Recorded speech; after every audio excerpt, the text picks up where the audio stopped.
karon ang Assistant District Director from the Office of Congressman Lord Swan para tubagon lang ang pipila ka mga issue, mga kaistorya. Una, Sir Bert, nganong nagpunsisok or tinuod ba nga adunay mga pagpunsisok sa mga tao para mo avail sa ayuda aning bagong Pilipinas Service of Affairs sa Cagayan de Oro City? Nakoy nadunggan nga nag-report sa ako nga wala gina dito sa USTP na ay kuan sa crowd, no, daghan bulge, no, punsisok lugar kay lagi na ikatuyuan nga mao ang kining ayuda. So typical ka normal ang proseso magudani is moagi gina siya sa DSWD kay gina-check pa na nila.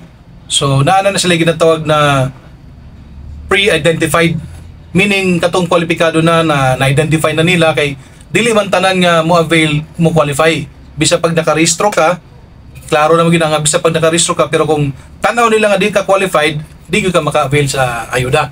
So ang problema kay matod pa na ay nag-text brigade nga mingon nga adto lang mo dito kay namoy madawatan nga ayuda. It could be nga innocent lang ni siya nga text, or it could also be nga pamulabog, no? Kay naay something to gain ang nagbuhat nini. So mao kana nga ni bulge gyud didaghan gyud ang tao dito napita sa USTP. Unsay approach ninyo aning mga wala na rehistro? As far as I understand, ang mga naka-avail is pre-registered, no?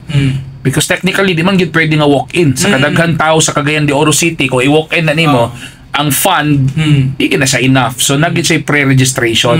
So unsay nahimo ninyong approach aning nag-walk-in nga wala may undergo sa pre-registration? Actually, gina-considera magyapon ng walk-in. Mag-register dito. Pero maligi na gumikan sa kadaghan, dili gyud nimo na ma-accommodate.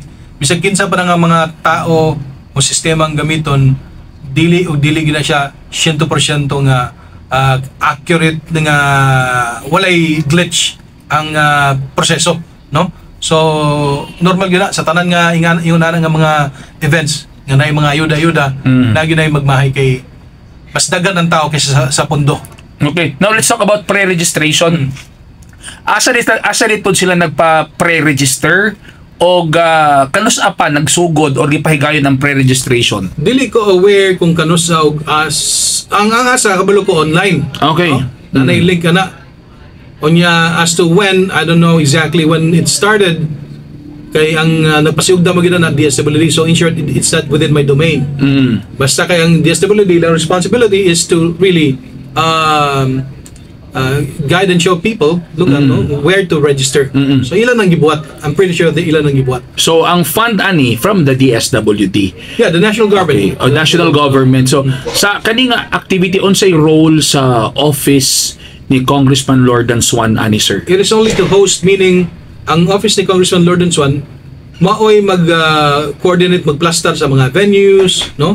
Pag-accept o pag-plaster sa mga delegates, unya din pag-oversee sa mga sa security aspect lugar sa sa kanang maong event, unya dayon nidugang pod og hatag og pundo pananglitan sa pagpamalit sa mga bugas nga gipangapod-apod. Okay. Now, kinin napay isa. Unsa ka tinuod nga ang tanan daw nakadawat sa ayuda 10,000 pesos daw ang nadawatan tanan, sir? Nay uban. Depende man na siya sa programa. Okay. No? Na ay 10,000, ay 5,000, ay 3,000. So, line na pareho ng AX, AKAP, sana Sibol, Isip ug daghan pang uban. Ang card mo kana siyang cash assistance and rice distribution. So line nga programa. So dili magkapareha. So katong 10,000 kinsa pwede adto?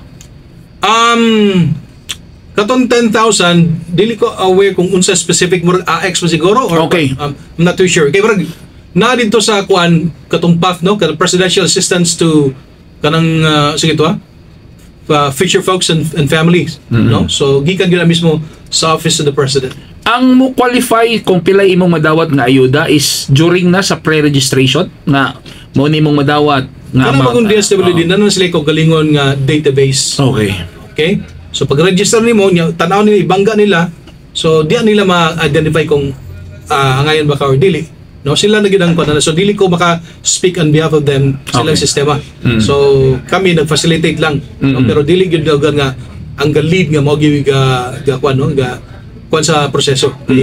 So this will be the second and the last day sa bagong Pilipinas Service yes, Fair. yes. So unsa pay unsa pa ba gi-expect sa atong mga katawhan sa Dakbayan sa Cagayan de Oro after this event, Sir Bert? Well, expectedly, no, every one event nga matapos na gina siya culmination.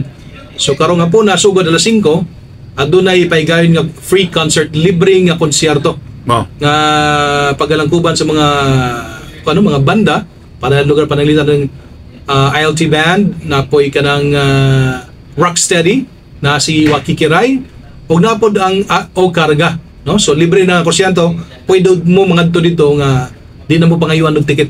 No, libre.